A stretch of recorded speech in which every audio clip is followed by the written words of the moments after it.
So many people have brilliant ideas with payback periods of less than a year, and still management does not put the resources in place to make these improvements happen. Hello, I'm Tom. Welcome to my channel where we talk about continuous improvement in an industrial setting. And this video is about that frustration that many people have, that they have such brilliant improvement ideas, or they see a problem in their factory, in their organization, and it needs to be addressed because it's costing you a lot of money, a lot of frustration, and it probably has a pretty simple solution, or at least a solution that would be a lot cheaper than the problem itself, with payback periods of at least less than 2 years, sometimes even within the year itself. So why is management not accepting these solutions and putting it in place? That also has a lot to do with how managers perceive how these ideas and problems come in. Now, this question came from a viewer question who basically said, I've got this great observation of a clear problem on the line, photographed it, gave all the details, sent it out to their manager, nice email, and no response. But when we went through this email a bit, when we went through the situation a bit, I saw some patterns that I also see in many of the factories where I've been, many of the organizations where I've worked, also being in the manager's role of this equation, where I haven't approved or even really reacted to all those brilliant ideas, and definitely also from the side of going with people who have this frustration and already shouted it out a couple of times but didn't get results. Now, what is happening when you come with your brilliant idea? You see a big problem, or you see a nice opportunity for improvement. You know that there is money in this. You know that this is going to really help your company. So you go to your manager and you say, hey boss, that steamroll we have, it is really producing defective products.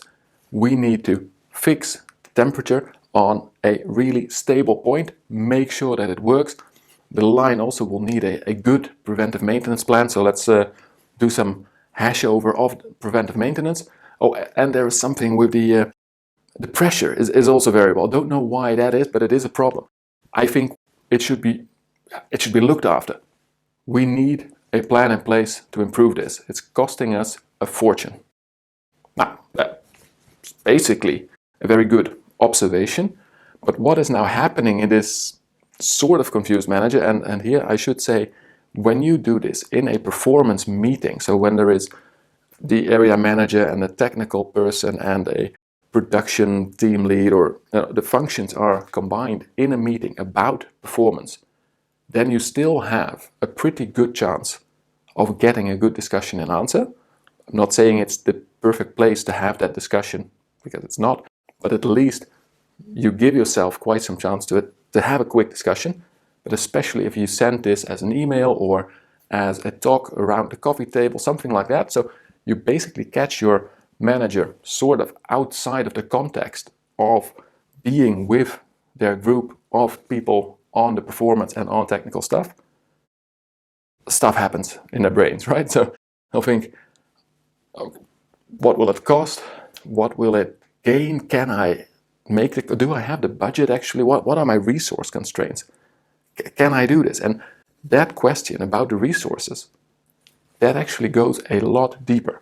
So you have the monetary resources, right? So you have do I have the budget to free up? Can I order extra parts? Can I order in some external experts, or can I use some internal company resources? Does my team actually have the resources to handle another project? Because that is something we often forget, especially with the projects that don't require a big capital expenditure, so a big investment. They require time, they require knowledge, and they require good analysis and implementation by a skilled team of people. Well, that is a tight resource in any organization. So even when your organization has a whole bunch of intelligent, problem-solving people, they still already have projects to do. So there's a limited resource. And also, can my technical staff and my operator staff actually handle that we're going to do another change, that we're going to look into this as well? Maybe other things are happening on that line. And then, because of how I just told it. There's a problem, there's something with the steam, something with the maintenance, something with the pressure. One sort of has a solution, the other we don't know, some vague stuff about maintenance.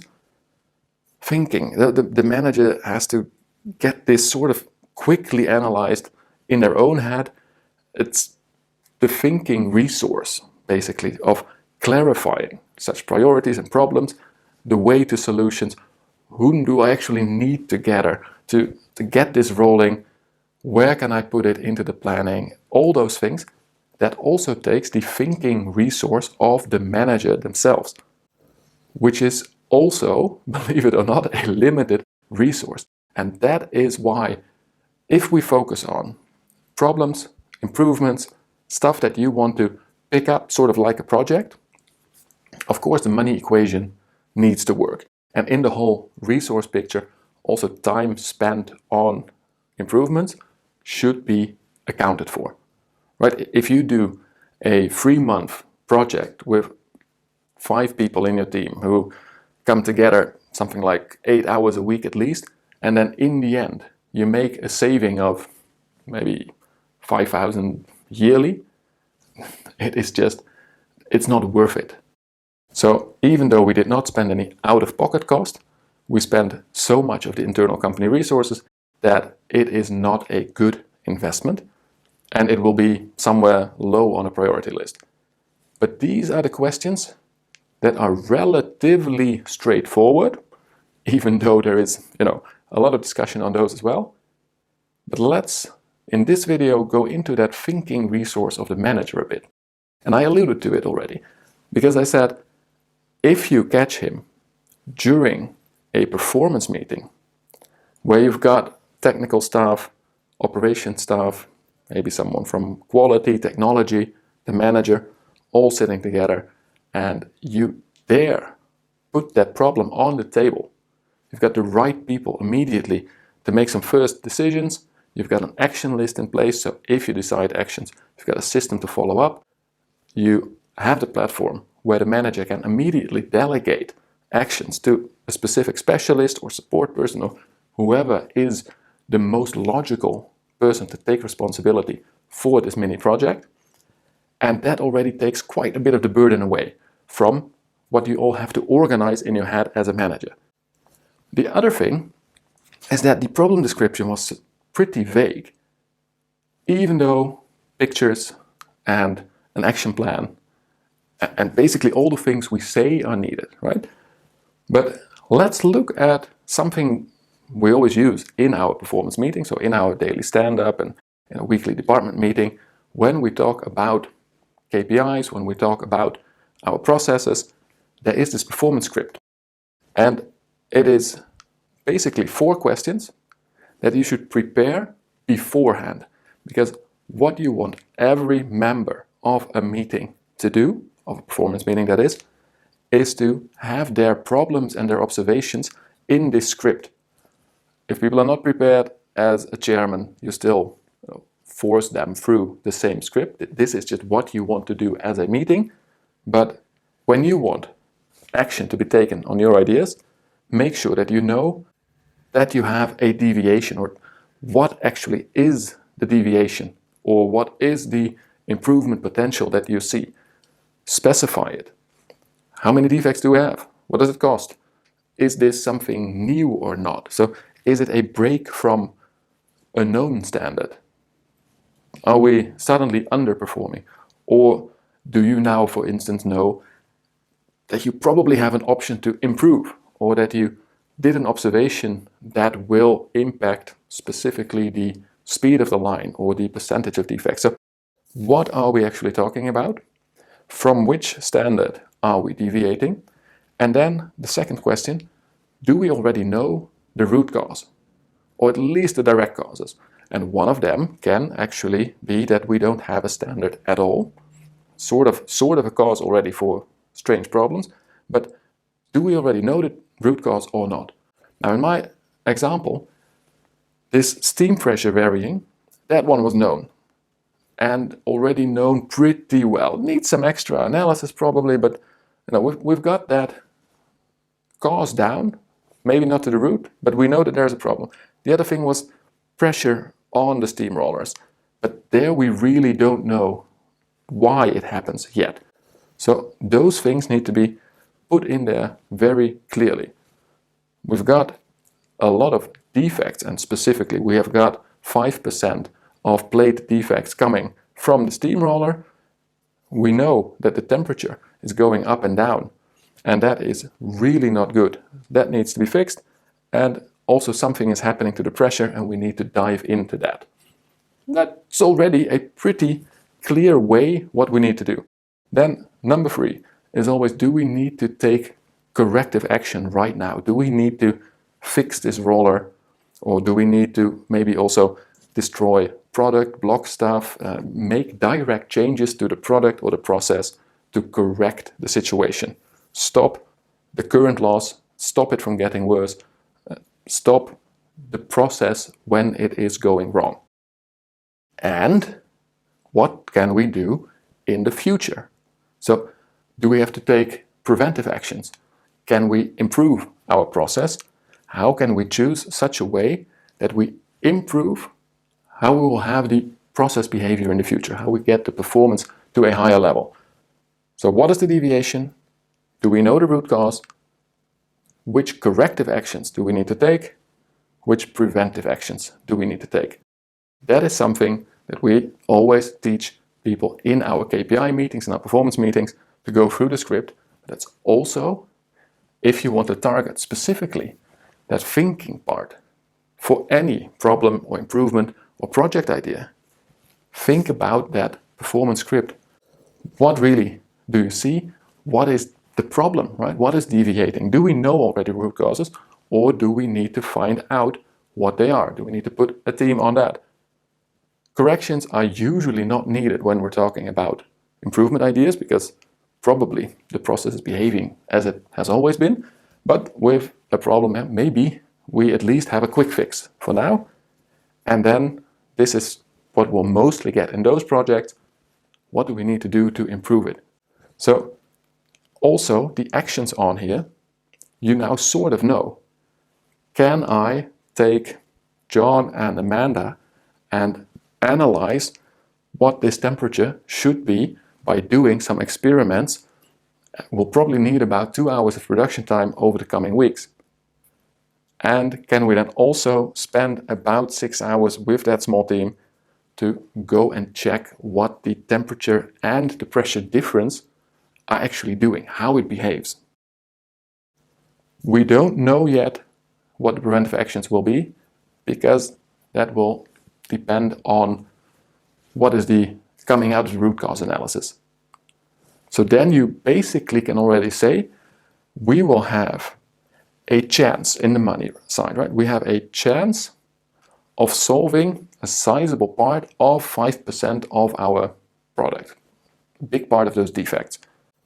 Nothing is guaranteed, but in business, we do take such type of educated risks a lot, because actually when you have such a material waste because of defects, and you know that there's probably 1 or 2 causes, that is a good investment to put some people time on.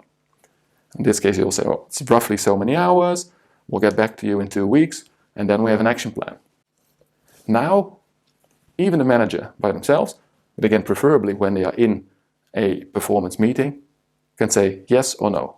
This is a good idea, but it does not fit our priorities at the moment, or yes, but please also involve Linda, the 4 of you will do it, and let's start it up from next Wednesday. Those are the decisions you want to go for. So make sure that you get that extra info and that you make a practical suggestion. So not just we should improve our performance plan, but can I and colleague 1, colleague 2 form a team, work on it? Or can I discuss it with the technology department and ask them to get some central support on this, or something like that, right? Or a very direct, can we modify this process and add 2 extra sprockets here, because that will fix the situation in my mind. So can we get a technical modification here? Those type of questions that will help focus the discussion a lot more than we should be doing this. I suggest doing an analysis. I suggest improving some maintenance plan and not specifying who's going to do it, what are you going to expect, really what topic are you going to dive into. So those things, they will help you get those brilliant ideas that you also have when you walk around your shop floor, through your organization, onto the table in a way that they may actually be implemented. And that, of course, I've seen the frustration of brilliant ideas that have a good return on investment fail because management simply doesn't pick it up. Now, I'm not saying that management is never to blame, but I am saying that in many of such cases, you can seriously improve your chances if you clarify what has to happen in an actionable way. Very closely linked to the performance script. In fact, if it is a problem, a deviation from an established standard, follow this one by one. If it is more of an improvement idea, the concepts are the same. And then you sort of eliminate that problem of manager brainpower and really get it into problem-solving mode, priority mode, and giving you the best chance of improving your organization and adding value to what you are working on. Now, if you want to help our community, put your best tips, good experience in the comments below. How did you get your problems across to be worked on, implemented by management in an effective way? And if you want to improve your own problem-solving skills, don't forget to download my free problem-solving template. For now, I wish you the best of luck solving problems, getting your points across, and as always, don't forget to enjoy the continuous improvement journey.